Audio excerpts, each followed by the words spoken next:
Tinggalkan tempat ini. Jangan sampai kau menyesal. Seharusnya aku yang bertanya siapa kau. Karena kamu telah memasuki halaman rumahku. Kalau begitu, kamu yang mengirim teluh ke rumah Demang Wirojoyo.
Maaf, apakah kau tinggal di rumah ini?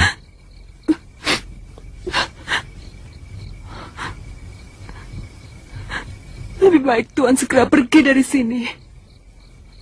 Mengapa? Aku mau bertemu dengan pemilik rumah ini. Tuan salah alamat datang ke sini, Tuan. Tidak. Aku selalu tahu kemana aku harus datang. Dan untuk apa aku datang?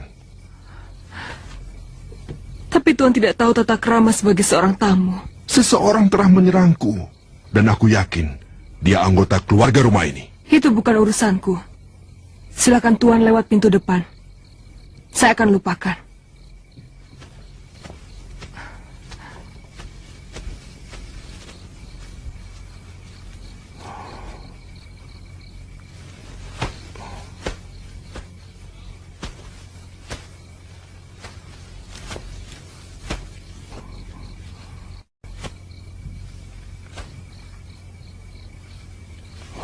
Iya. Pelacur. Perjamuan kita telah dikotori oleh seorang pelacur. Dia selama ini telah menjajakan dirinya di warung remang-remang. Telah lancang berani datang ke penghelatan orang-orang terhormat. Saya datang karena ada yang mengundang Nyai Demang. Gombah, dasar perempuan tidak tahu diri. Pakaianmu tidak akan menutupi kekotoranmu. Nyai, sudah Nyai. Tidak usah ikut campur. Dia harus ikut campur karena dia yang mengajak saya. Dan Nyai tidak usah terlalu kasar kepada saya. Karena suami Nyai yang mengemis cinta kepada saya. Setiap malam dia datang ke tempat saya dan meminta saya untuk menjadi istri mudanya. Bahkan dia rela mencium telapak kaki saya. Asal saya mau menjadi istrinya. Kurang ajar. Sudah Nyai. Nyai, sudah Nyai. Malu Nyai. Malu. Lepaskan saya. Basingga, kamu pergi dulu. Lepaskan. Jangan pegang aku. Najis. Tubuhmu berlumur dan busuk itu. Lepaskan. Lepaskan aku. Pelacur berani-beraninya datang kemari.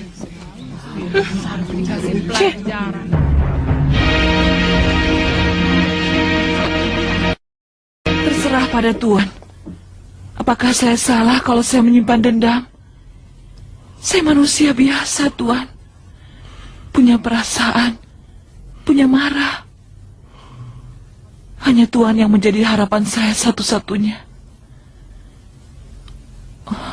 Maukah Tuan menolong saya? Jangan libatkan saya dengan rencana pembunuhan itu, Basingga. Jangan.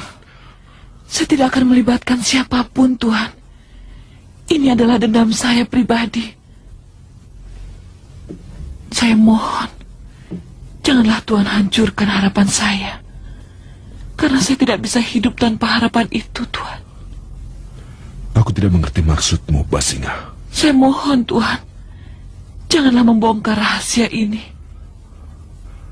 Artinya, aku membiarkan perbuatan keji bermain di depan mataku.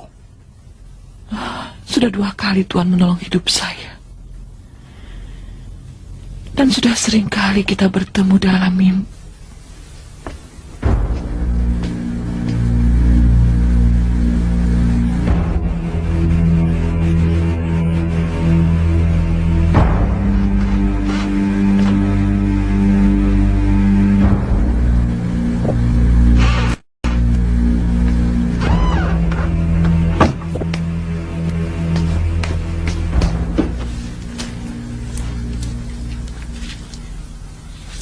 Dia sudah pulang.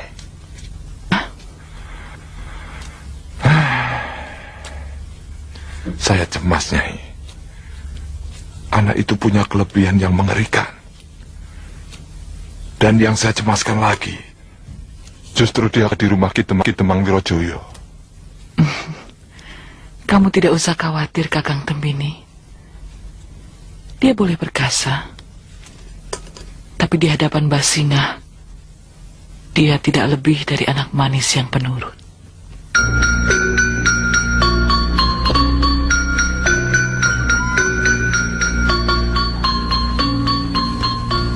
Sinar matahari selalu membuatku tentram, seperti menjanjikan harapan untuk bisa bertahan.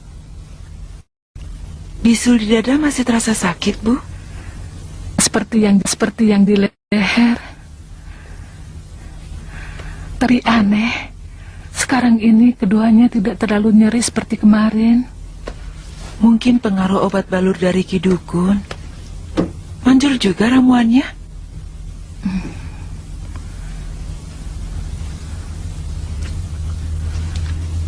Ayahmu kemana? Tadi ke kandang kuda. Sekarang kan hari Selasa. Pasti mau ke rumah Yubasinga. Sekali dalam keadaan aku sekarat sekalipun, dia akan tetap menggilir mudanya. Laki. Jadi kamu tidak menemukan rumah orang yang mengirim telur itu? Maaf, Kidemang. Rupanya ilmu saya cuma seujung kuku dari orang itu. Di tengah jalan, keris saya seperti kehilangan tua. Saya seperti orang linglung. Untung saya masih bisa pulang. Maaf, saya sudah mengecewakan Kidemang. Ya sudah, tidak apa-apa. Tapi jaga rahasia. Tidak perlu ada orang lain yang tahu bahwa istriku kena telur. Saya berjanji, Kidemang.